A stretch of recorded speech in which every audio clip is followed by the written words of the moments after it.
Hello everyone, we'll be starting in 10 minutes, 5 to be precise. Right now it's 8:38, so by 8:45, please give me a thumbs up or comment in whichever platform you're on if you can hear me clearly.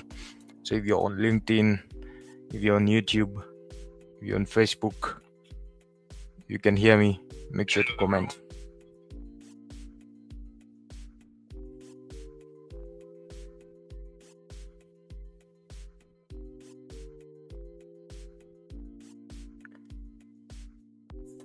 So a few weeks ago, somebody asked me to share the questions I would use to practice for AWS AI practitioner certification. It's a fairly simple certification, and you can be able to do it in less than 30 days if you just put your heart to it. So I just want to share one of the materials that I use, and then we can see what we can be able to do. I think it's about 54 questions, so I'll be here for like an hour max, and then I'll bounce after that.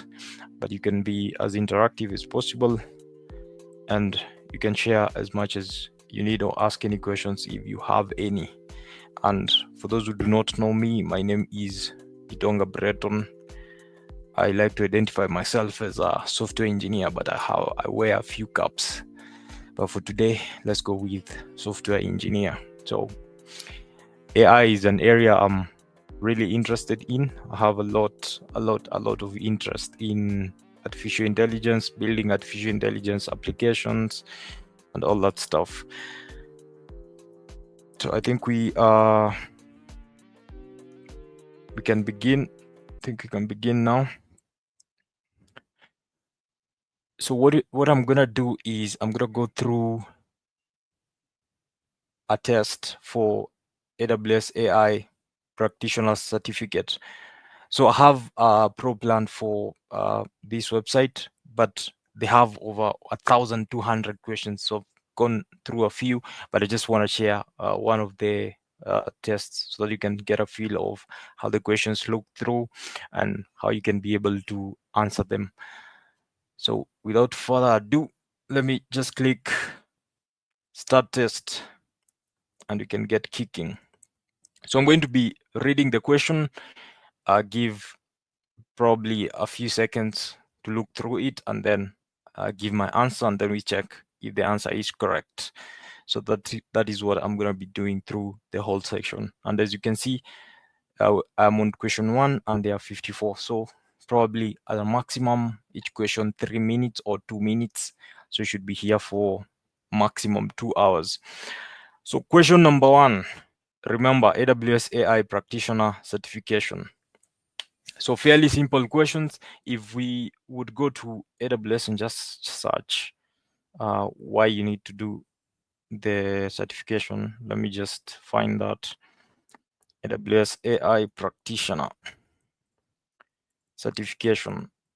So certifications are important too, especially if you want to chase a career in technology. They just show what you can be able to do. So let me just show you that. Just give me a moment.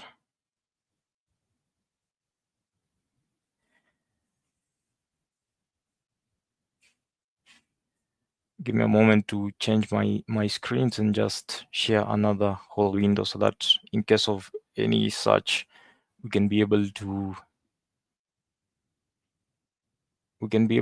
just go through the questions more easily. Just give me 1 minute. 1 minute. So remember, for introductions, this is just question and answer on AWS AI certification. So if you're planning to do it, or if you're in the process of revising for it, this is one of the test cases that you could use. I'm not speaking on behalf of AWS, but I'm speaking on behalf of somebody who has done the certification. So this is what you can be able to do to pass the certification. For me, I'll be taking the certification on 28th of this month. So instead of doing this with my friends offline, we decided let's stream it and everyone can be able to get a glimpse of how we prepare for the various software certifications. All right, all right, all right.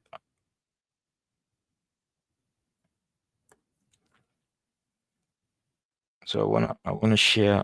I wanna stop the screen and just share an entire screen, so that in case of any searching, I can be able to show that to you.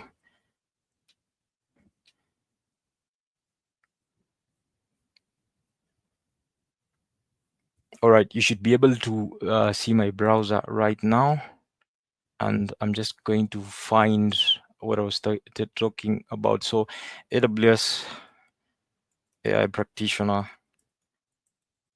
certification.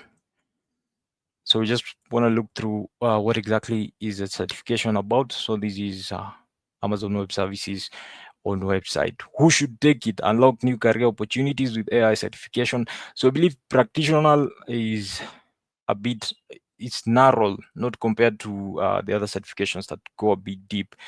It will mainly be asking you questions about the various AWS services that are offered on the side of AI. And as you can see, AWS certified AI practitioner. AWS certified AI practitioner validates in demand knowledge of artificial intelligence, machine learning, and generative AI concepts and use cases. You sharpen your competitive edge and position yourself for career growth and higher earnings. Of course, it's always about money every.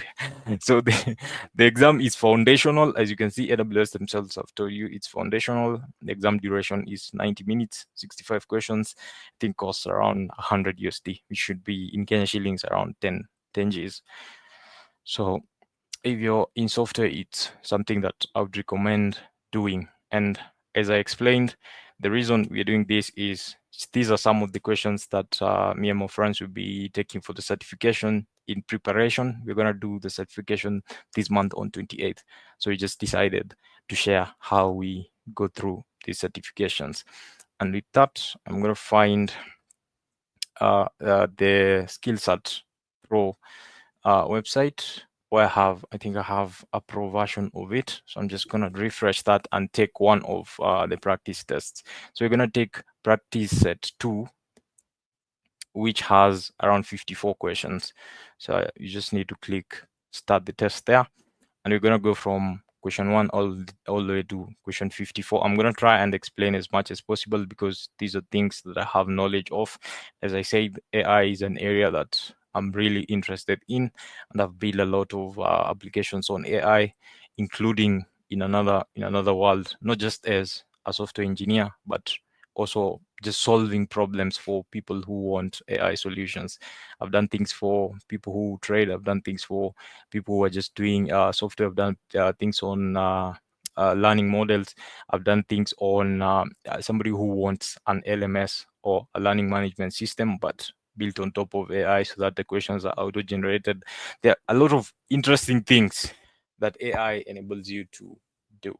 And I hope you guys are getting me clearly, and we can just kick off now. So the first question for this preparation for AWS AI practitioner, remember this is foundational, but you can get going with it if you don't have a lot of information on AI, or if you just want to get started with AWS certifications. And as I said at the beginning, I don't speak for AWS. I speak on my own behest, and this is just what I do on the side as a software engineer. So the first question is, which practice helps mitigate bias in AWS AI models? So therefore, you generally get questions in this format where you get the question and then you get like 4 answers. Answer number 1 is ensuring diverse and representative training data, avoiding bias metrics. Number 3 is limiting model training duration, and 4 is using non-diverse data sets. So of course, anything when you're dealing with anything models or anything artificial intelligence, if you have diverse and representative training data, it means all the sample sets have been represented in what you're trying to train for. So for me, how I look at these questions is I just eliminate the ones that I think will not make sense. For example, B, avoiding bias metrics. Yes, it could be because if you have a biased data set, is for example, if you're training an AI how to come up with answers for a mathematics test and you give it only the wrong answers, that model is going to be biased.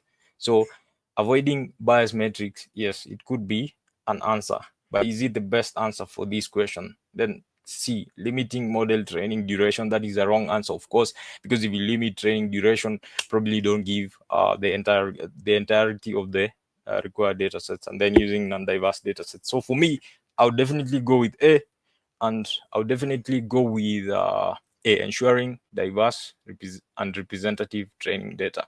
Let's check what the answer is. Click on check. And of course, the correct answer is ensuring diverse and representative training data helps mitigate bias in AI models. There's no need to waste more time on that. Number two, how can you test an Amazon Bedrock agent? So Amazon Bedrock is one of the services offered by AWS. If you have not used it, you can just go create a free account on AWS and then try and use the Amazon Bedrock. So A, by creating a new virtual machine, of course not. B, modifying network settings, no. C, through the Amazon Bedrock console or API calls, and D, by deploying it to production. If you've done anything on Amazon or Amazon Bedrock, you can be sure that it has nothing to do with creating virtual machines. In AWS, virtual machines are called EC2 instances. You can be 100% sure it's not A. Or B, by modifying network settings. No, I don't think that's also the answer for that.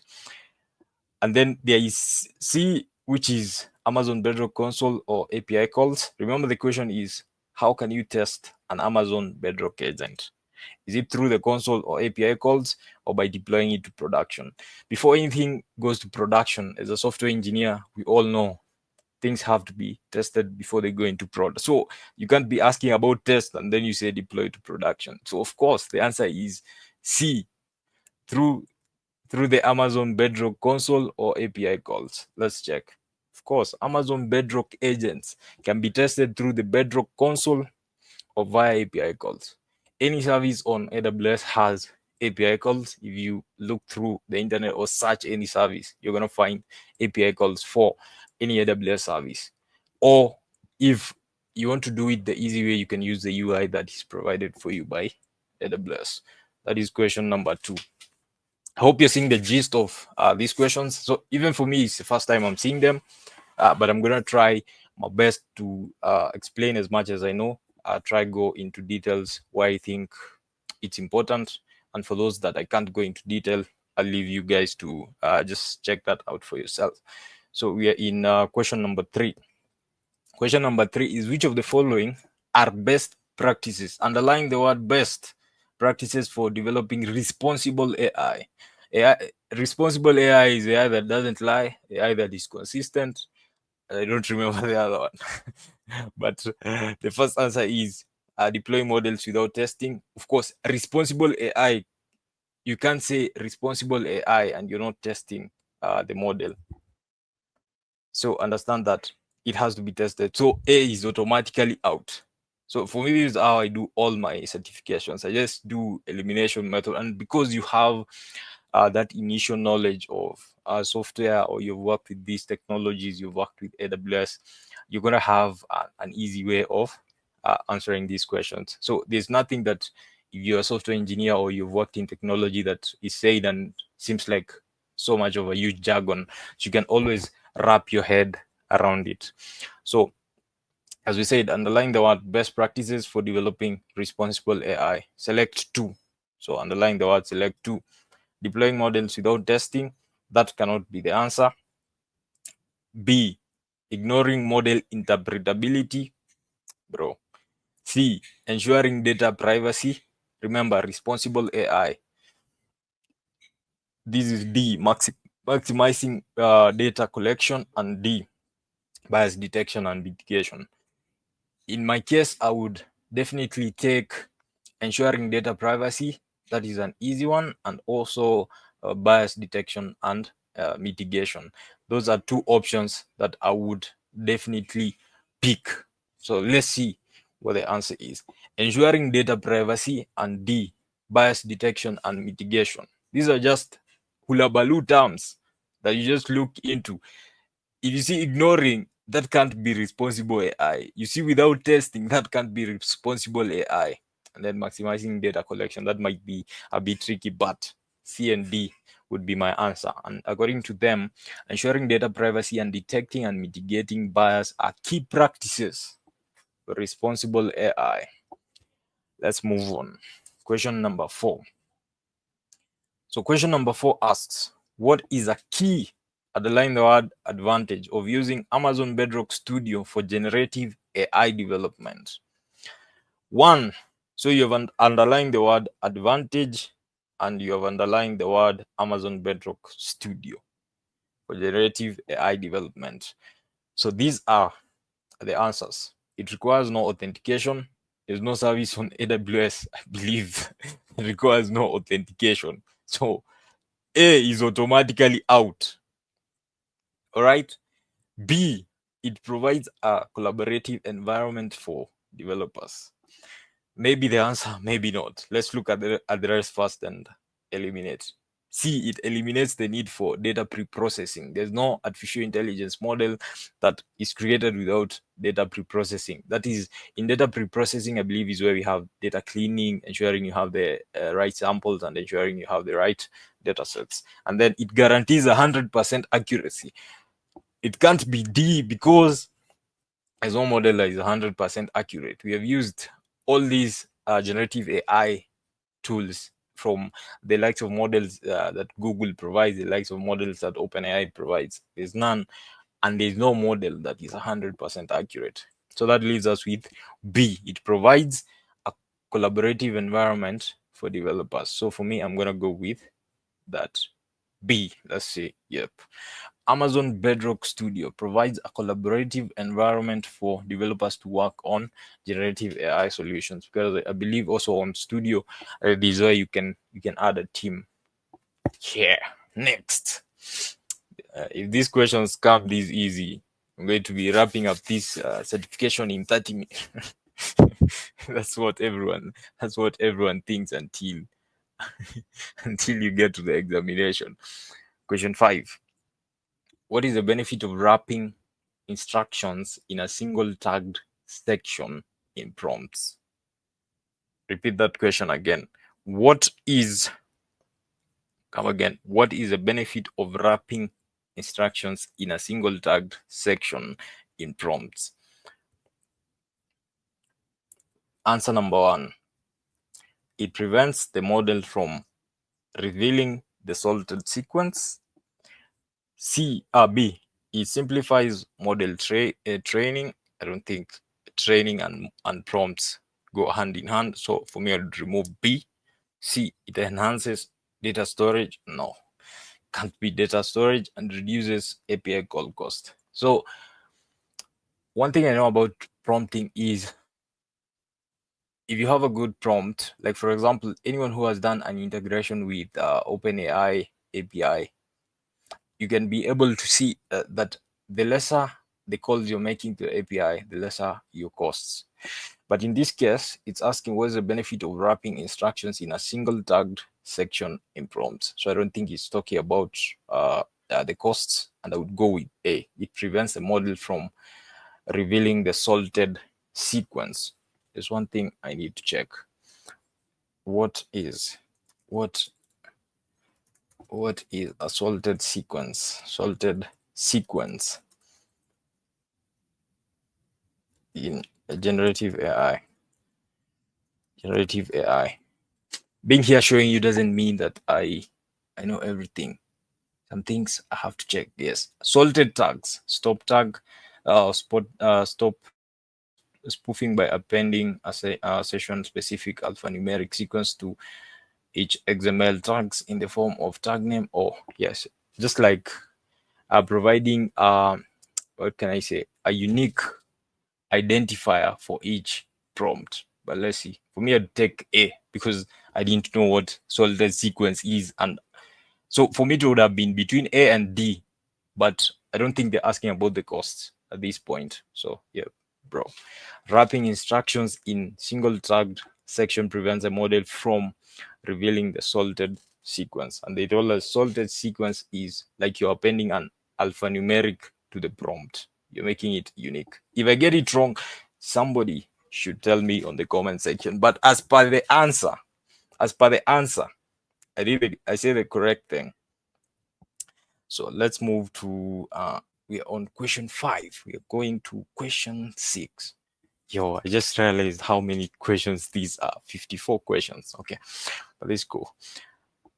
If you have any question on the software that I'm using or what I'm using to revise for this AWS AI practitioner certificate, make sure to ask, and I'll be able to answer on whatever platform you're on, because I am on several platforms, but I can be able to see all the responses from all the platforms, all from where I'm doing this. So question number 6, which method is used to customize models in Amazon Bedrock for specific tasks? If you see anything that has AI and you see manual coding, first of all, remove that answer. The answer will not be manual in any way. There will not be manual coding. So A is wrong. B, fine-tuning with labeled datasets. C, unsupervised learning. And D, random training. Let's say you don't know anything else. If you see anything that tells you customize models, always go with fine-tuning. Where there is fine-tuning, that is where customize should go. And for me, I would go with B, fine-tuning with labeled datasets. Let's see, B, fine-tuning with labeled datasets. Exactly. Fine-tuning with labeled datasets customizes models for specific tasks. Up to where we have reached, one thing one thing that I would complain about the software that I'm using for the revision is they don't seem to explain much more when they give you the answer. Like, what the hell are these one-line answers? Like, you should go a bit deeper, but it's not my software. So, question 7.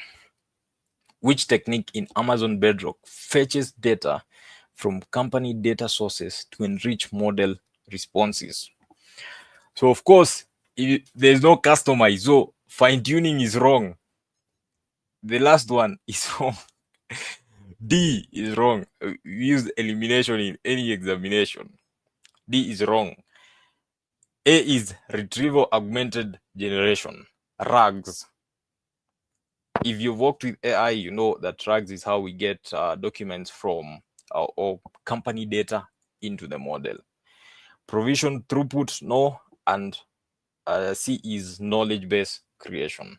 That doesn't even add up on the term Amazon Bedrock to fetch company data. Yes, you could have a knowledge base, but knowledge base creation that you should have done, feeding the knowledge base into the model, is what would refer as Amazon Bedrock fetching data from company data sources. So knowledge base creation is just a data source for the company or company data source. So for me, I'll pick RAG, retrieval augmented generation. I hope these guys at least explain what RAG is. A technique that enhances responses with relevant data from data sources. At least they did a better job on that one. But the answer should be that RAG, retrieval augmented generation. Next question. We still have, bro. Yo, but it's okay. Question number 8. What is the primary goal of supervised learning? So if you're just joining us right now, you're just practicing for AWS AI practitioner certification. So these are some of the sample questions that I'll use for the practice. Me and my friends, or my friends and I, that is the correct English, not me and my friends. My friends and I are doing the certification this month on 28th. So to ensure we pass, we have this software which we're using to do the sample questions. And somebody from my audience requested that I share some of them that we're doing, and that is why we're here on all platforms. On Facebook, you can be able to access what I'm showing. On LinkedIn, you can be able to access what I'm showing. On YouTube, you can be able to access what I'm showing. And also on X, you'll be able to access what I'm showing. So question number 8, what is the primary goal of supervised learning? So first of all, ask yourself, so if let's say it's the first time you're hearing supervised learning, first of all, even before you get the correct answer, just what did I do? Sorry. Just go look at what is supervised learning. Remember, you're not just answering the questions so that you just pass.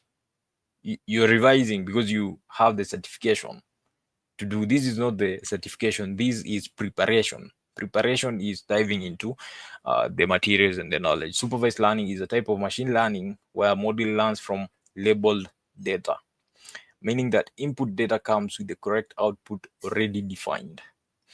So the difference between supervised learning and unsupervised learning is supervised learning is labeled data, and supervised learning is data that is not labeled. So with that, we can go back to our question. What is the primary goal of supervised learning? The primary goal of supervised learning. What are the questions that we have? To minimize noise in the data. Remember, supervised is labeling. Just know that. If you see supervised, know you're referring to the word labeled data. So is it to minimize noise? Noise is like you have outliers and such. And then B is to find hidden patterns in data. That is the essence of, we can say, machine learning itself. So B will not be the answer automatically. C, to predict outcomes based on label data. And D, to group similar data points. Remember, I said supervised is labeled. So the answer with labeled is the answer. So if you find the answer that has labeled, let's go to that. So C, that's C. Just click C. And then let's check. Yeah, supervised learning aims to predict outcomes using labeled data sets. And also we saw that same thing from just Googling simple. The AI overview on Google, where they just give you a snippet of what you're looking for, is sometimes very helpful. I'll not be going into too much into details. Like for example, I believe if you show a model a picture of a dog and tell it this is a dog, then he says this is a cat.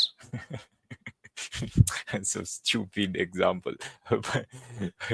But anywhere where you're having data and you're saying this is a dog, that is labeled data. So that should be the answer. Anywhere you see supervised, no, labeled is there. Next. How does Amazon Bedrock ensure data privacy during foundation model tuning? So privacy and then model tuning. So let's see. So first ask yourself, what is model tuning? Ensuring the model is giving the required output. So A, by creating a private copy of the foundation model. So what are foundational models? For example, if you've used the one for YouTube, not YouTube, the one for Facebook is called Llama. If you've used Llama on another platform except from where it's provided by Facebook, like for example, I've seen they have added it on WhatsApp. There's a Meta AI somewhere. I saw that, I think, a few days ago. So Llama could be a foundation model that you use because it has been trained on many data sets, a lot of things on the internet. Then you take it and fine tune it either by using RAG, where you put your own company documents so that it does it's able to answer the specific company questions. So that's what they're asking. How does Amazon Bedrock ensure data privacy during foundation model tuning? So A, by creating a private copy of the foundation model. So remember, if I have a platform, let's say a software where 100,000 people can log in and use the same model, but for different use cases, how would I ensure that all these people get their own copy? I think I've given away the answer by saying that. B, by disabling data encryption. Disabling data encryption. I just removed B. C, by using public data sets. Bro. D, by using internet traffic for data. By creating a private copy of the foundation model. That should be the answer. If that is not the answer, I don't know what is. B. Let's check. Amazon Bedrock ensures data privacy by creating a private copy of the foundation model. I believe we should not waste any more time there. Question number 10. Which AWS offering enables users to find, buy, and immediately start using software solutions in their AWS environment? The only word that has something that involves buying and selling is the one that you should choose. Forget the rest. So even without, it's not AWS SDK, it's not OpsWork, and it's not config. If it's anything else, yes, it's AWS Marketplace. It's a digital catalog with thousands of software listings from independent software vendors. I think I've seen the same on, what is it called? DigitalOcean. I've also seen them with a Marketplace. I think the one that I've interacted with is the AWS one and the DigitalOcean one. I've not interacted with any other. So I hope you're catching up well and you're enjoying the questions as we go through them. Question number 11. Which feature allows Amazon Q business to handle complex natural language queries? Complex what? Natural language queries. 1. Predefined response templates. Remember, handle complex natural language queries. B. Semantic document retriever. C. Can't be regular expressions. If you're familiar with writing code, it's not regular expressions and it's not basic keyword matching. So it's between the predefined response templates and semantic document retriever. But I'll go with semantic document retriever because Amazon Q Business, you can be able to add in your own company documents. So specifically for that, because I know Amazon Q Business does that, I'm going to go with B, semantic document retriever. Let's check. Cool. The semantic document retriever enables Amazon Q Business to handle complex natural language queries effectively. Let's go on. What is the main purpose of Amazon Q? Running SQL queries. B. Generating insights from data. C. Deploying machine learning models. And D. Data storage. First of all, if you see Amazon Q and data storage, the answer is not D. So it can't do, Amazon Q cannot do data storage. D is wrong. So eliminate D. A is wrong because Amazon Q is not, it's not a database. Yeah, this is not SQL. It has nothing to do with SQL queries. So A is wrong. A and D wrong. So B, generating insights from data, and C, deploying machine language models. If there was Bedrock there, that is where we would go with machine learning models. So the answer is B, generating insights from data. So select B and check. Amazon Q helps generate insights from data using natural language queries. That was a fine one. 13. We're not even halfway, gentlemen. Which AWS service makes it easy to use foundation models from third-party providers and Amazon? If you see Lambda and AI, it's not Lambda and it's not EC2. EC2 are the virtual machines. So like, for example, in DigitalOcean, they call them droplets. In AWS, they call them EC2 instances. So which AWS service and foundational models, A and C, are wrong. So you can be sure A and C are wrong. So it's either Bedrock or SageMaker. But even for you, even if you've never worked with AWS, you can be sure it's Bedrock. We've mentioned it from the first question up to number 13. I see if these guys on the certification know what they're doing. Yes, Amazon Bedrock is designed to make foundation models accessible through a unified API. But you might ask, what is SageMaker? What is SageMaker? Sometimes I hate explaining things, so I like reading. Amazon SageMaker is a comprehensive, fully managed machine learning service. So anywhere you'll see managed machine learning service, go with SageMaker, that helps data scientists and developers build, train, and deploy machine learning models quickly and efficiently. You see? So instead of going to like build your own infrastructure to create models, SageMaker provides that for you, all from the AWS console. Next, what is the primary purpose? You just read that of Amazon SageMaker. File sharing is no, and these guys are joking. They're repeating this networking thing and data storage a lot in many questions, which eliminates C and D. It's not file sharing. Come on. It's B, building, training, and deploying machine learning models. Good. Question number 14. That's a good question.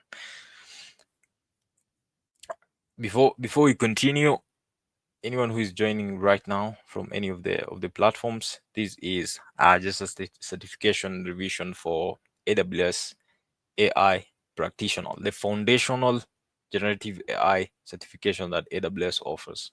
So we're just going through the questions that we're using to revise. So as I mentioned, I and my friends are doing it on 28th. So if you don't see on LinkedIn on 28th saying I achieved this certification, just know, just know with all our 12,000 questions, we still failed. Anyway, that's on a funny note. Question number 15. Which component is essential for extending the capabilities of Amazon Bedrock agents? So read the question again. Which component is essential for extending the capabilities of Amazon Bedrock agents? Let's say, for example, because it's revision and you don't know what Amazon Bedrock, but then Google and searching is one of the most underrated skills anyone can have, because as we always say, AI and the internet has the ability to answer the most stupid questions over and over. But a human being gets irritated when you ask them stupid questions over and over. But the internet never gets irritated. So ask the internet instead of the human being, especially if you're not in an environment that encourages not knowing, because some environments don't. But if you're in such an environment, it's time for you to leave. But what are agents in Amazon Bedrock? They enable generative AI applications to automate multi-step tasks by seamlessly connecting with company systems, APIs, and data sources. I'll ask a question here. I don't know how many people have interacted with a software called 8 and 8 or make.com. These are softwares that use agents by default. Softwares that are able to perform tasks that would be performed by one human being. For example, for those who make content, do you know there is a way you can automate how you generate your content using agents or AI agents? For example, you use the API of OpenAI or whichever other LLM you decide to use, you generate scripts. Then you take that script, you put it in a Google Sheets.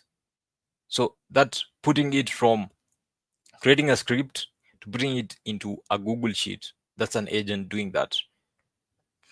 Or a node, for people who like to be technical. And then taking it from the Google Sheet to another API like 11 Labs to generate audio, another agent can do that. So agents are just like FBI agents. If I say that, I believe you understand what I mean. But back to a question, which component is essential for extending the capabilities of Amazon Bedrock agent? It's not file systems and it's not virtual machines. And of course, it's not static IP addresses. That has nothing to do with machine learning. So I'm going to go with action groups. Action groups define tasks and extend the capabilities of Amazon Bedrock agents. You can go to 16. What is the benefit of using SageMaker? Ground truth. There's the key term, ground and truth. What do you think it was? Let's say you're guessing like you have never heard the term, and you hear ground truth, and you're dealing with SageMaker, and SageMaker is for dealing with building and deploying machine learning models. So it will have to do with something to do with data. So where you see data, go with that. High quality labeled training data. Luckily, there are two there's two data. There's A, data encryption, and there's C, high quality labeled data. So if you are asked this about a machine learning model, what do you think would be more essential when dealing with a machine learning model? High quality data. So for me, I would take C and not data encryption, because data encryption, you have been doing it in software. How is it really related to SageMaker ground truth? And also, let's do this. What does SageMaker ground truth do? Benefits of SageMaker ground truth. I don't want to open. Helps you build highly accurate training data sets for machine learning by making it easy to label large data sets. As I said, labeling and data sets. So high quality labeled training data sets. Okay, good. Question 17. Which SageMaker feature simplifies building machine learning pipelines? This is where now, if you have no idea, you have no idea, you're just guessing. But which do you think simplifies building machine learning pipelines? And looking at the question and underlining SageMaker. So remove any answer that doesn't have SageMaker. And luckily, all answers have SageMaker. So SageMaker pipelines, SageMaker data wrangler, SageMaker model monitor, SageMaker debugger. It asks about pipelines. So for me, I would go with SageMaker pipelines. Let's see what the answer is. SageMaker pipelines. So this would be if you have no idea what all the other workflows are. But SageMaker pipelines simplifies the building. So pipelines is just building, automation, and management of workflows. So if you translate this to machine learning, this is just building, automation, and management of machine learning workflows. So if you see a question that will be asking you about which SageMaker feature simplifies building machine learning pipelines, just go with SageMaker pipelines. And make sure, if you have no idea what these are, if you see data wrangler, that's just about the data, learn what every of these feature does, so that in case the question changes and they ask the other feature, you're at least aware of what this thing does, so that you don't go like guessing there what is the answer. Question 18. How can you optimize generative AI model training in Amazon SageMaker? So remember, underline optimize. So you can only optimize something either using the parameters, or using high quality data, or using data set that is not biased. So if you look at what the question is asking, is how can you optimize generative AI model training? So it has to do with training. So first of all, by reducing data size. If you reduce data size, you most likely will not be able, if you reduce data size, you're not increasing, or you're not optimizing the model. All you're doing is reducing the amount of data that the model can learn from. So I don't think that really optimizes. Yes, it could finish faster, but that's not optimizing. B, by ignoring hyperparameter tuning. C, by using distributed training with SageMaker. And D, by using high learning rates. You underline the word optimize and Amazon SageMaker. There's only one answer with SageMaker by using distributed training with SageMaker. So my answer is C. First of all, distributing optimizes how much the training can be done. Distributing training in SageMaker helps handle large data sets efficiently, optimizing the training process. For example, if let's say you're just a software engineer, you have no idea about machine learning. If you've heard about load balancers and optimizing traffic, it's the same thing that you can use here. If you distribute the training data set among different nodes, what does that do? The large data sets become broken down into smaller bunches, and then the training process is optimized. Because how can you optimize generative AI model training? Training, brothers. Question number 19. How can Amazon guard duty? If you see guard under duty, is always about security, enhance security of AI applications. So you just look for what can, first of all, let's say I'm teaching you. If I'm teaching you, Amazon guard duty is just for security of AI applications. So if you look through the answers, A is by storing encryption keys. That can't be the answer. AWS encryption keys mainly is dealt with KMS, if I'm not wrong. B, detecting threats and monitoring malicious activities. And remember, we're dealing with applications. So AI applications, like if you have an image, a text to image application where somebody types in a natural language prompt and they get an image on the other end. If, for example, you've tried some of them, you find that they're prompts that you put in and the AI is like, yo, we don't do that here. So it's the same thing. It's asking you, how can Amazon guard duty enhance the security of AI applications? D is wrong because data storage. I don't know what that has to do. C, by reducing model train. Bro, the answer is B, threats and monitoring malicious activities.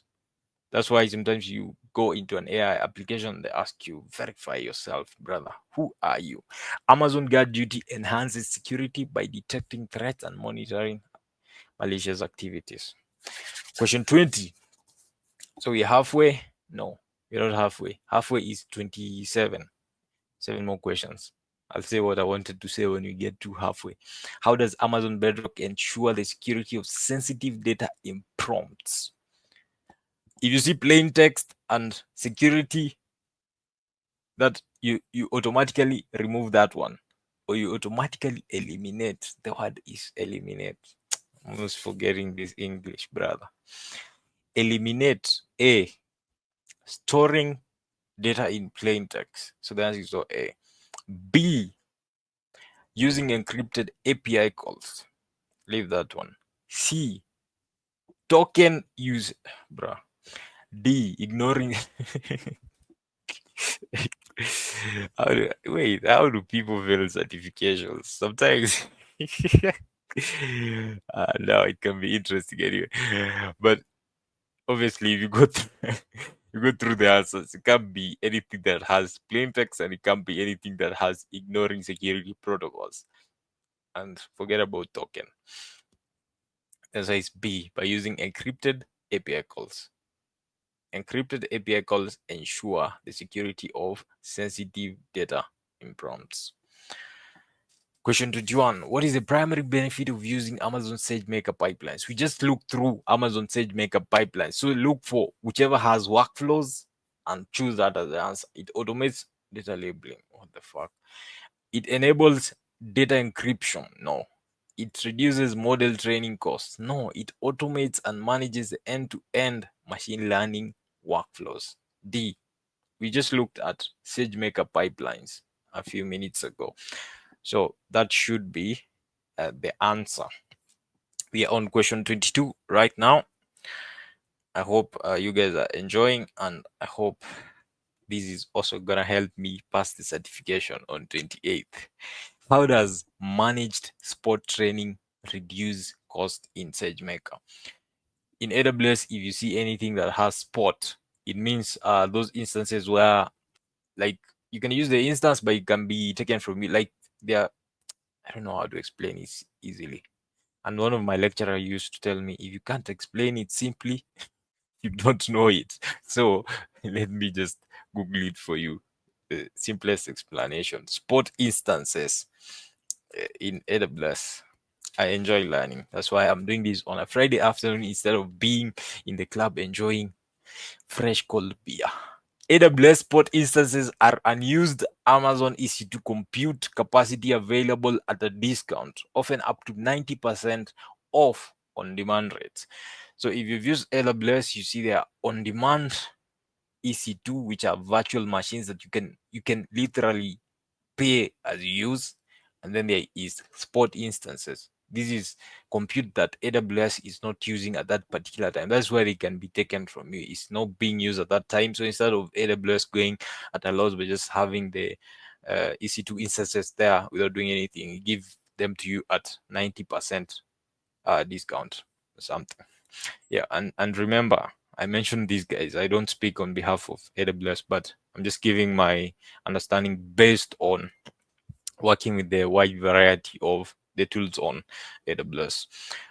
So the answer should be C, by using EC2 spot instances. If it's not that, I don't know. Managed spot training reduces costs by using EC2 spot instances. That was an easy one. Which AWS service? So we are on question 23. Which AWS service can be used to create scalable endpoints for generative AI models? We have said if you're dealing with anything to do with how can I phrase it to make it a bit easy for somebody who has not handled the technology. But first of all, no, it's not glue. And comprehend is used to, is it images? I look through images and get the information. And then Lex is on conversational side. So the answer is B, Amazon SageMaker hosting. Let's see. And I also need, yeah, let's see. Yeah. Scalable endpoints for generative AI models. That's Amazon SageMaker hosting. But I also want to be sure what Comprehend and Lex does. Amazon Comprehend. Amazon Comprehend is a natural language processing service from AWS, Amazon Web Services, that uses machine learning to extract insights from text. Yes.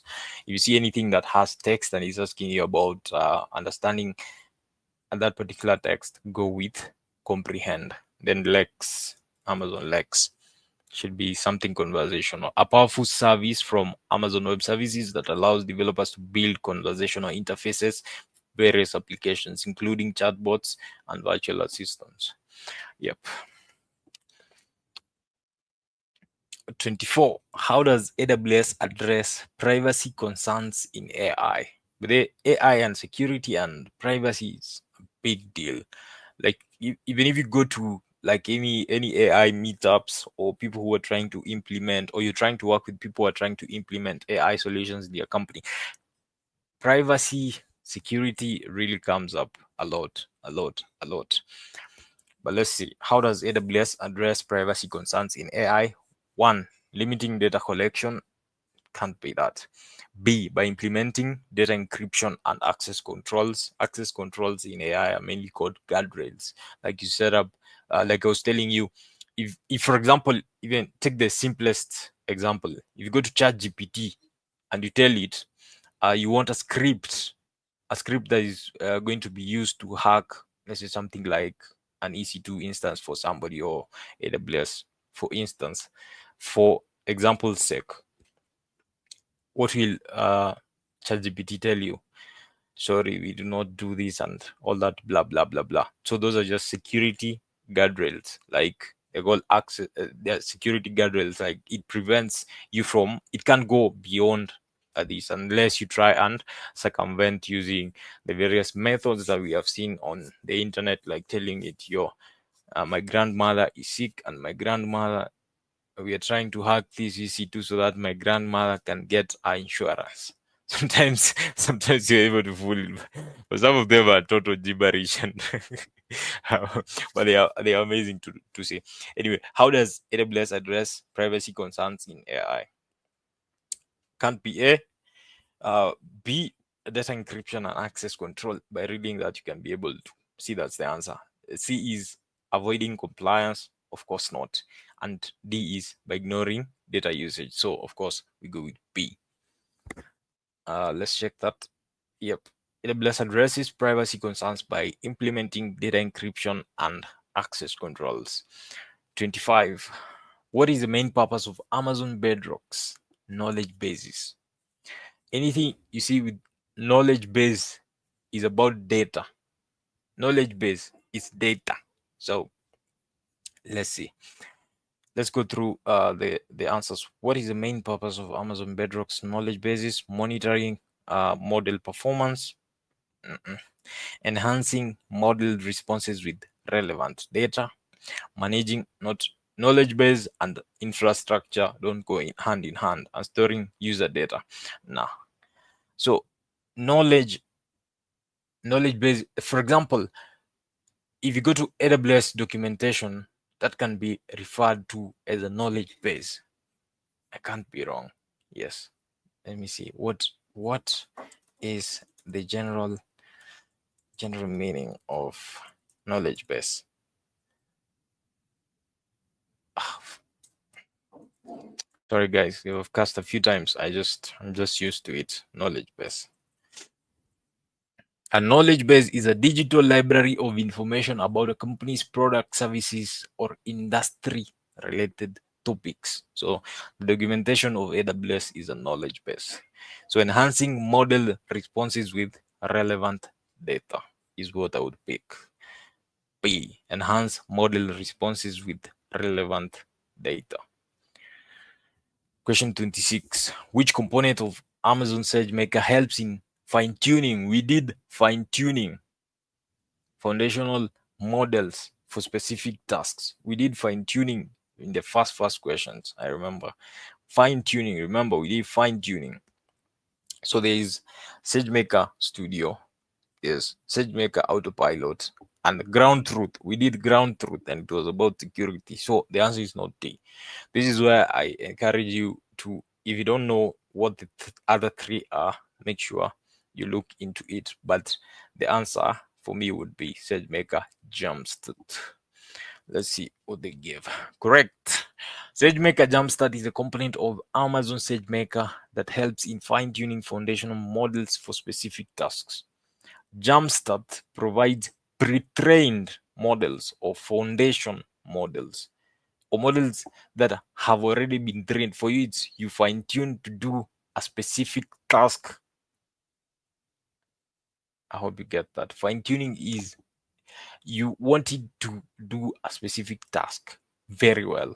So good foundation models have been trained on a lot of general data. You want it to do a specific thing. Got me.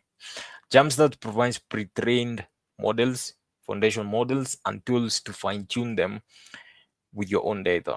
It simplifies the process of customizing these models for specific use cases, such as natural language processing, computer vision, and more. Here's why the other options aren't the primary tool for fine-tuning foundation models.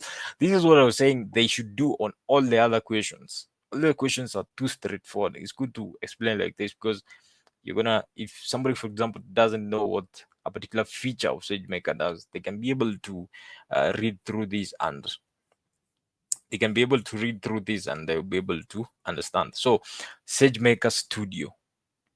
SageMaker Studio is the integrated development environment for SageMaker. IDE, like if you code Visual Studio, IntelliJ, those are IDEs, integrated development environment.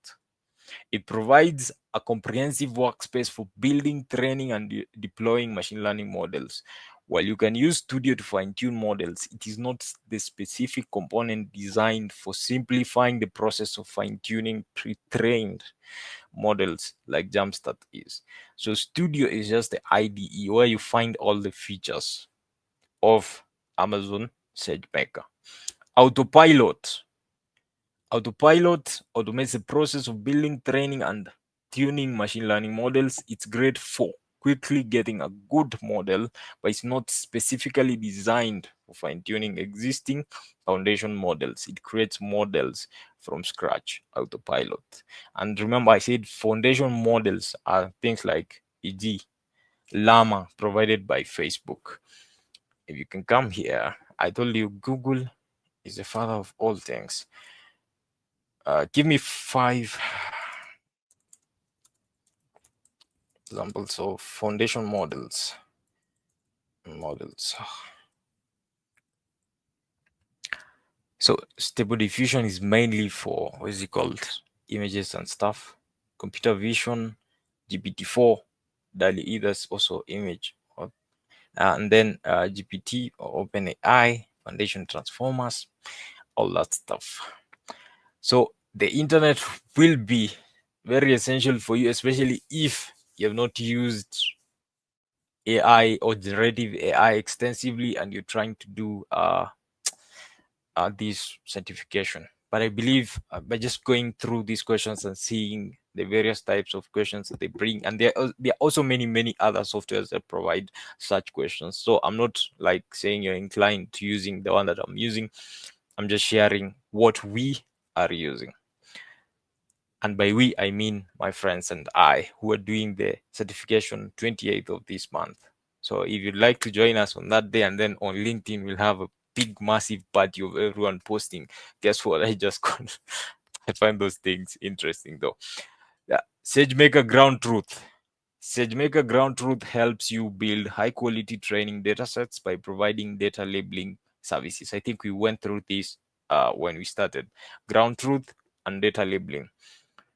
So it's essential for creating data you use to fine-tune models, but it's not the fine-tuning tool itself. You'd use ground truth before using Jumpstart or another method to fine-tune.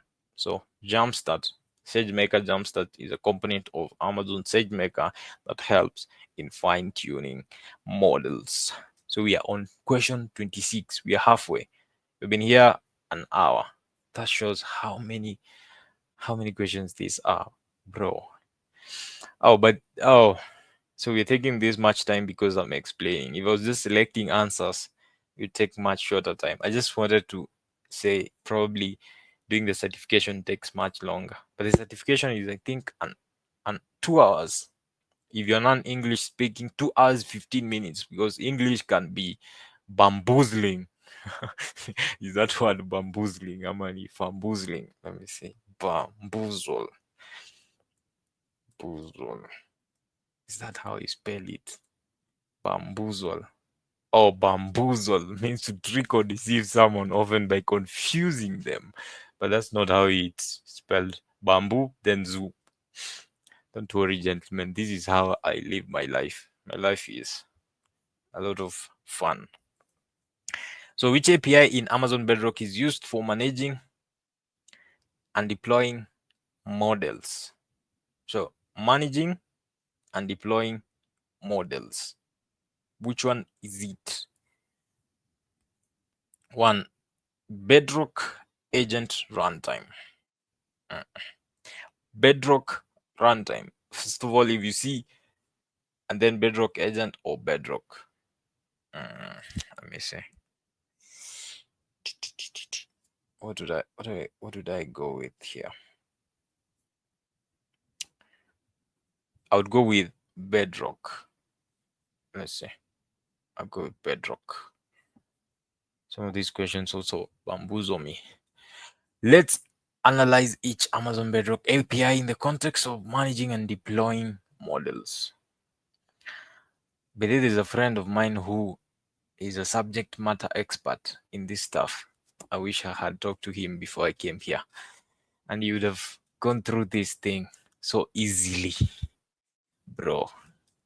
Subject matter expert means you're so good at something that if the whole organization is in a limbo, you're the one who is saving the organization. It must feel good. I was joking with him the other day, and I'm like, bro, how does it feel when if everything or everyone has no answer to something, you're the one who can be trusted to give the correct answer. Although sometimes you yourself don't know what the answer is, but everyone is looking at you and it's like, bro, pressure. Anyway, Bedrock Agent Runtime. This API is used for interacting with agents created with Amazon Bedrock. It's focused on the runtime execution of agents, not the management or deployment of base models. So remember, we are looking for what is used for managing and deploying models, not what is used for interacting. So Bedrock Agent Runtime is an API used for interacting with the agent. So remember, we said agents are like mini workers. If you have a huge process, for an agent would do this, another one do this. Like the FBI will, one will arrest you, the other one will do your paperwork, the other one will take your mugshot, and all that stuff. Bedrock Runtime. This API is used for invoking inference on foundation models. It's for running the models, not managing or deploying them. So Bedrock Runtime. And then Bedrock Agent is the API used to manage agents. So agent runtime is used for interacting with the agents. Bedrock agent is used for managing the agents. And then Bedrock is the API is a core Amazon Bedrock API and is used for model management, including tasks like listing available models and related actions. Analysis. The Bedrock API is a primary interface for managing and interacting with models within Amazon Bedrock. The Bedrock Agent API is for managing agents, which are a separate concept from the base models. Conclusion.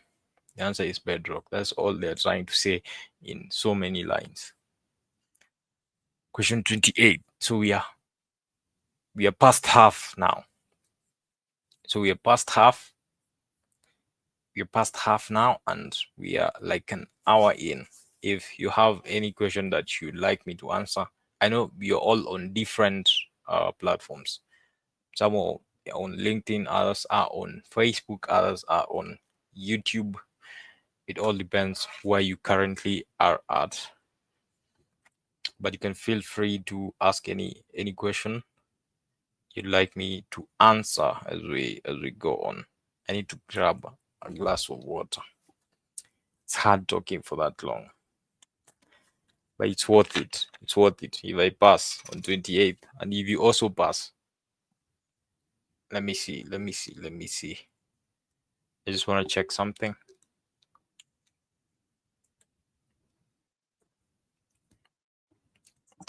I feel so good. Da, da, da, da.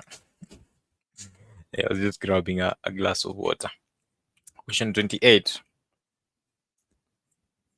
Question 28. How can how can uh, how can developers iterate? I used to love this word when I used to write code every day. Iterate. The next iteration in this development will be it's a jargon that is used mainly if you find in team meetings, and project managers like using it a lot. How can developers iterate on their Amazon Bedrock agents? Iterate is like creating a new version. So look for the answer that has new or version anywhere by increasing storage. The storage shit, no. B, by adjusting network settings, no. C, by creating new versions and aliases. D, by deploying directly. It can't be by deploying directly to production. So the answer is C. Check. Developers iterate is anything new on Amazon Bedrock agents by creating new versions and aliases. 29. What is the purpose of using guardrails? Remember, I answered this like when we are starting, somewhere when we are starting. I think I gave the answer, or I explained what guardrails are. And just as we said back then, the purpose of guardrails is to ensure safe AI. So find anything that is safe. A, manage network traffic, no. B, increase data storage, no. C, store user, bro. D, ensure safe and appropriate AI responses. It can only be D. Let's go. Check. Guardrails in Amazon Bedrock ensure AI responses are safe and appropriate. Guardrails, like this, the way we said, you can't ask ChatGPT to give you a script to hack something, but you can find ways to maneuver. But I don't recommend it because you get banned from the service. You don't even get to experiment with it. So just do what they expect of you. Question 30. What service does AWS provide to manage encryption keys for AI solutions? I also handled this when we were starting. If it's not KMS, I don't know what it is. KMS is used to create, manage, and control encryption keys. If you ever see anything or any question on any certification, this I can confidently say any certification, any, I mean any, and there's KMS, just go for KMS. So if you're joining us right now, this is a revision for AWS AI practitioner certification that we're just doing using one of the services provided. So we're just going through sample questions. We've gone from 1 to 30. We have like 24 more questions to go. So let's see if this is KMS, of course. So let's go next. Which of the following is a reinforcement learning application? Reinforcement learning application. 1. Market segmentation. B. Game playing. C. Image classification. D. Spam filtering. First of all, let's say I didn't know what the answer is and I wanted to study. I'll come look for what is reinforcement. These people are doing social listening. How do they know what I'm searching anyway? Reinforcement learning is a type of machine learning where an agent learns to make decisions in a dynamic environment by interacting with it and receiving feedback in the form of rewards or penalties. So, with that said, do I still need to give the answer to the question? So, like, it has to be in a real environment. So, of course, and there is rewards and penalties.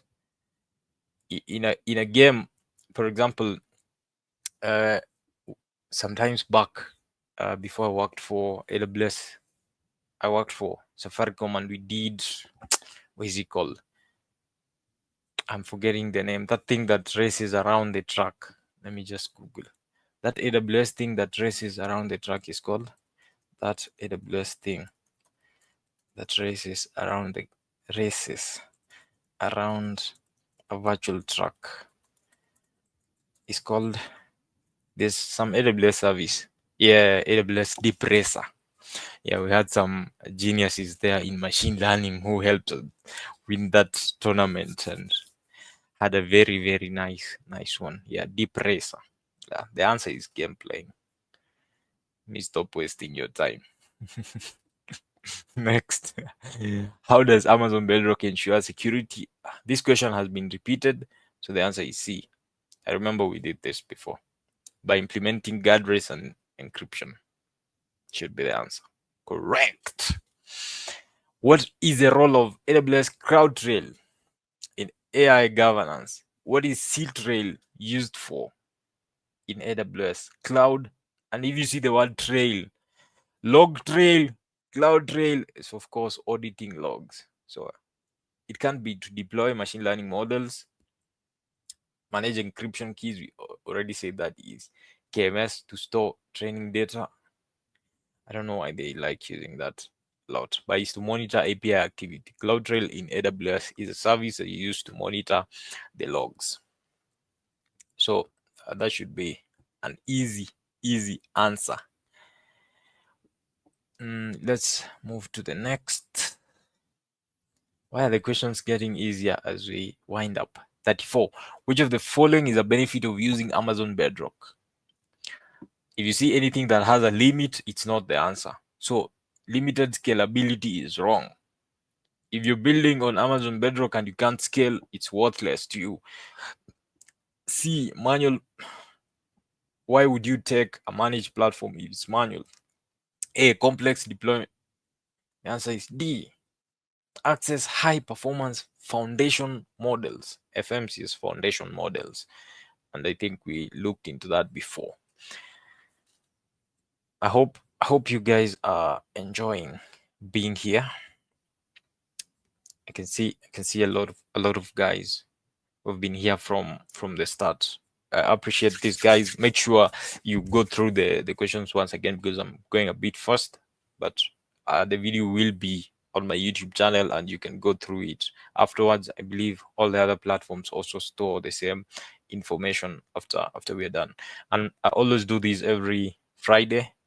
I never used to do it for all platforms, but now wherever you are, if you're on Facebook, if you're on YouTube, if you're on LinkedIn, if you're on X, you'll always get this every Friday, depending on the service or what we are trying to build. Sometimes we're going to be building applications, other times you're going to be doing certifications, other times you're just going to be learning languages or anything that my audience requests. Let's go to question 35. Which AWS service can be integrated with Amazon Bedrock for enhanced search capabilities? If you see S3, it's not the one. If you see S3, it's not the answer. Poly is for conversation. You have heard of, like, what 11 Labs does is what Amazon Poly does. Like, it can speak, you can give it text and they speak like naturally like a human being. So Poly is like 11 Labs. If you've used 11 Labs API, that is what Poly also does. Then RDS is a database. So of course, by elimination, the answer is Amazon Kendra. Let's see. Amazon Kendra. Check. Amazon Kendra can be integrated with Amazon Bedrock for enhanced search capabilities. I've never used Amazon Kendra to be honest. Amazon Kendra. Enterprise search engine. Sure. Oh, it's an index search. Okay. Okay. Okay. Yeah. There's an open source search, index search I have used before. Open source index searches. Can't remember the name, but I have used an open source index search for the LMS. I can't remember which one I used, but if I remember the name, I'm gonna share it. Examples. Examples. I can't remember the name, but if I remember the name, or I'm gonna put it either in the description or I'm gonna mention it before I complete. So Amazon Kendra is an enterprise search index. 36. Which AWS service would simplify the migration of a database to AWS? Why is this question here? Wait, why is this question on AI? This is database migration service, of course. But why is this question on AI? But they're one of the service nodes. But of course, it's not easy. EC2 is not storage gateway and it's not upstream. It's database migration service, AWS DMS. What is overfitting in machine learning? This one I'm just gonna let people guess. You can guess what the answer is for this one. When we say a model is overfitting, what do we actually mean? An overfitting model, is it when a model performs well on data, on training data, but then when you go test it, it fails terribly? Is that what you call overfitting? Or is it the model has too few parameters? Or is it a model generalizes well to new data? When a model underperforms on both training and test data, which one do you think it is? Overfitting is a shoe has overfitted, a shoe is too big for you. When your father was taking a string to measure your leg, he was sure that is your size, but when he bought the shoe was bigger than you. That is when a model performs well on training data, but poorly on test data. Check the answer. Overfitting happens when a model is too tailored to training data. If you try and divert away from the training data, it leads to poor performance. So that is overfitting. 38. How does Amazon SageMaker inference optimize foundation model deployment? First of all, ask yourself, what is inference? What is inference in AI?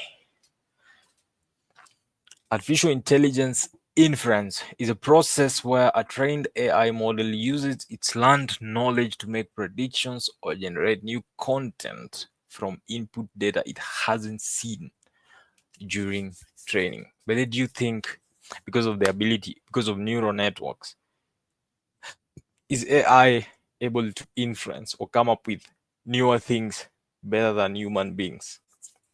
If like you compared to an AI, who do you think would perform better when coming up with like crazy ideas, like coming up with new things?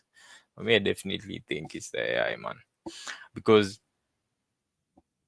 on like not on because like for example, let's talk about when you're writing code. Before we used like gram data structures and all that stuff.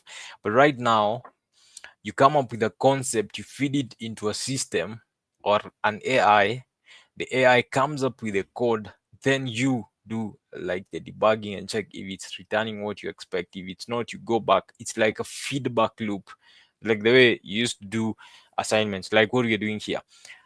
The question and answer, question, then feedback, until we are able to get to a we feel like we're satisfied with our preparation for the examination. I hope you understand what I mean. I hope you understand what I mean. So, how does Amazon SageMaker inference optimize foundation model deployment? Is it by simplifying model architecture? Is it by increasing storage capacity? It's not enhancing security features, because coming up with new things does not in any way relate with security. Amazon SageMaker inference uh, optimize foundation model deployment.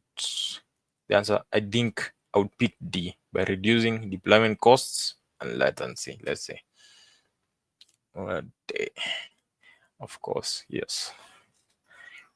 40 or 39. What is the role of SageMaker Data Wrangler? We did this before. Deploy ML models? No. Monitor model drift? No. Manage and prepare data from ML? Yes. To automate model training? C. Data Wrangler. There's a car called Jeep Wrangler. Let me see. Jeep Wrangler. It wrangles the earth. Yes. Yes. If you think of Wrangler, data Wrangler, think of a Jeep Wrangler, because it's just like crunching the data, manage and prepare data for machine learning. 40. Which AWS service provides a fully integrated development environment for machine learning? Brothers, we talked about this. S3, no. RDS, EC2 is a virtual machine. RDS is a database. S3 is a bucket. I don't know why I like saying S3 is a bucket. So SageMaker. How can performance of generative AI solutions be enhanced through prompt engineering? But then there are lots of amazing courses on prompt engineering. I think I saw Google also did one on, sorry for diverting, Google prompt engineering a few days ago. Engineering PDF. Yes, so something like this. Libustra. No, yes. No, but this is a bit old. Prompt engineering, the art and science. Yeah, but you can come look at this. Chain of thought prompts, one few and multi-shot prompts, zero shot COD prompts. It's a good read. These discover what is prompt engineering on Google. If you have some time, or if you don't have some time, just grab this link, throw it into an AI, tell it to summarize, and then you're gonna have exactly what they are saying here. But this is a good read. on prompt engineering. So how can the performance of generative AI solutions be enhanced through prompt engineering? So by optimizing prompt phrasing, of course, if you see ignoring context, prompt engineering and context go hand in hand. So the answer is not B. B, increasing not token limits and by using fewer tokens now. So the answer will automatically go to B, and not B, but A, by optimizing prompt phrasing. 42. What is the primary function of Amazon Q business? I remember when we started, I told you Amazon Q business, you can be able to integrate your own company documents like your knowledge base. So if you see anything that has enterprise data, pick that. Provide answers and automate tasks using enterprise data. Can't be anything else. This certification is getting easier as we wind up. 43. Which type of learning involves adjusting actions based on rewards and penalties? When you were doing gaming and was telling you about deep racer, reinforcement learning. Remember we said supervised learning, label data, and supervised learning and label data. So reinforcement learning adjusts actions based on rewards and penalties. 44. Which API call would you use to invoke an, remember we did an action group in an Amazon Bedrock agent? Hey, hey. But there's only this an action group. You guys, what do you think the answer is? What do you think the answer is? If you look at it, deploy agent, get agent status, invoke action group, create knowledge base, or certifications like which one was the last one I did on like solution architect. You find that they find a name that is similar to that, but there's nothing like that. They give you that name there, but in this case, this the answer would be invoke action group. Let's say, yep. How do you customize the behavior of Amazon Bedrock agent? If you've done or if you've written code in not Java, but Django, you'd see there are things called prompt templates. That was the first place I ever saw. Is it prompt templates or they call just templates? Let me see. Ginger templates here. Django Ginger templates. This was the first thing I ever saw that had templating. Ginger. Yeah. Where you have these percentages and whatnot. So it's just by using prompt templates. Let's say, yep. Modifying prompt templates allows customization of an Amazon Bedrock agent behavior. What is the role of Amazon SageMaker Clarify? Clarity.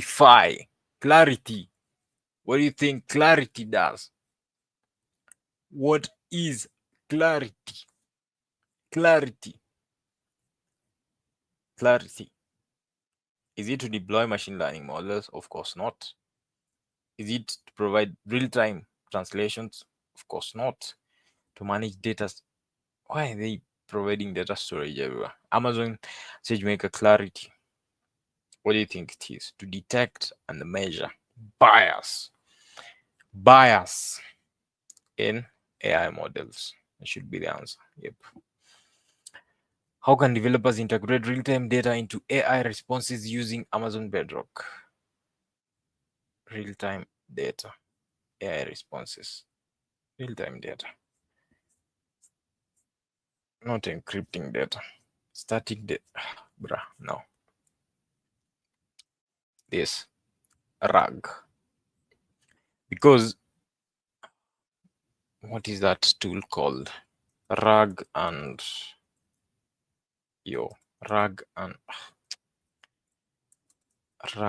Llama.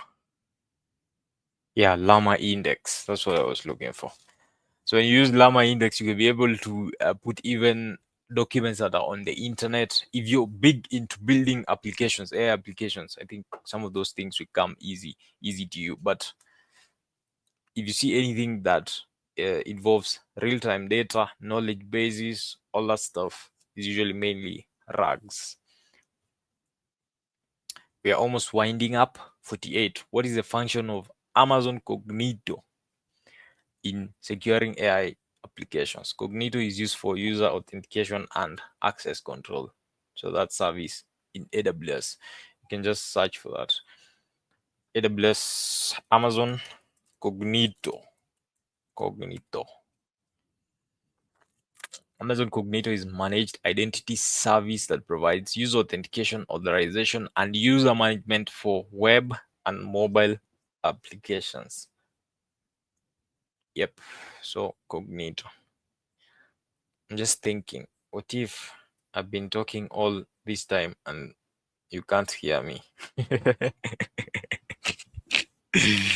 But I can't pick up. Yo. Number 49. Which AWS service can be used for sentiment analysis of customer feedback? It's not Poly and it's not Lex.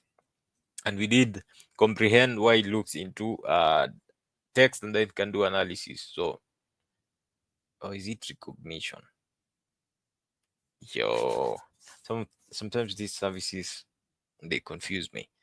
It's either is recognition or it's comprehend. One of them. Because I've seen questions which ask you if what's it called?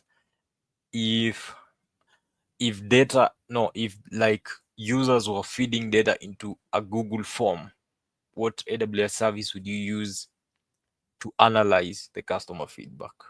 And usually that is comprehend because of the text bit. So I'm gonna go with comprehend. But recognition does something similar. Let's just confirm. Amazon recognition. What does Amazon recognition? But I think it's something to do with images and yep. Face detection analysis, detect faces appearing in images and videos. Yeah, recognition has images and videos. So if you see images and videos, just know that's Amazon recognition. But if it's text based, and how AWS services that can be used for sentiment is, are they happy or is somebody annoyed? Yeah. So of customer feedback, yeah, could make sense.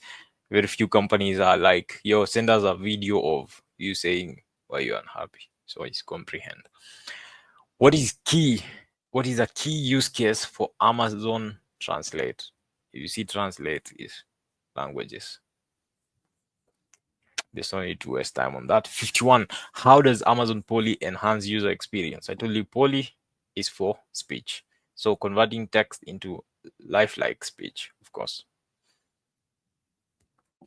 52. So not second last, that last question. What is the main difference between supervised and unsupervised learning? We did this. Supervised is labeled data, and supervised learning does not label data. So anything that has labeling, that's it. Primary difference is the use of labeled data in supervised learning. How does AWS Private Link enhance the security of data transfers? It doesn't use public internet, so D is wrong. By increasing data, by disabling encryption, so that is A. So you can easily do certifications without like being too worried, as long as you have the understanding of technology or you have done a few things on AWS. Even if it's not an AWS certification, most of the software things you ask, you have come across. Last but not least, I've waited all my life to use that. What feature of SageMaker clarify aids in selecting foundation model responsibly? Complexity, data encryption, automates model deployment, evaluates models based on quality parameters. Not Amazon, SageMaker clarify helps evaluate and select foundational models based on quality parameters for responsible AI use. We've just gone through the whole set from question 1 to question 54. I've explained as much as I could, and we have finished this. So there's no need of marking. Why does it say average score? Your time, we did this in 1 hour, 26 minutes, and 50 seconds. Administered talking and all that stuff.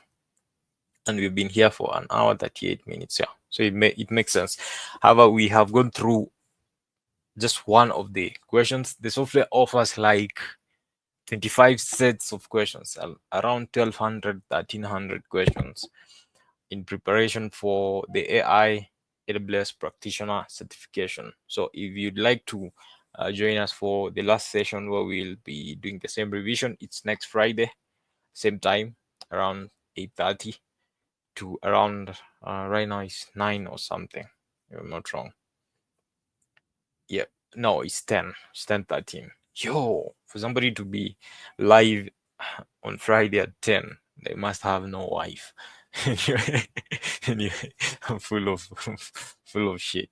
Anyway, I hope you guys have enjoyed, and I hope you learn from uh going through these questions, understanding how to eliminate the answers, and I hope if you're doing the certification this month like us, you also are able to revise with these questions and do well.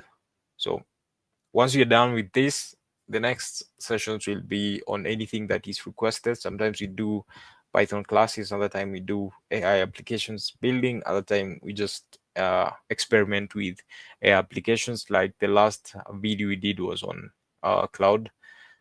Yeah, yeah, cloud, where we are able to write our own code using the agents that they provide. So all those things, or if you have anything to do or any question about technology, you can always reach out to me or comment. And that will be it for me, guys, for today. I'll see you on the next session. If you want to relook at the video, it's be on my YouTube on the live section. You're gonna be able to find it for today. Sample questions, AWS AI practitioner certification. I wish you guys the very best and have a lovely one. See you on the next one. Bye bye.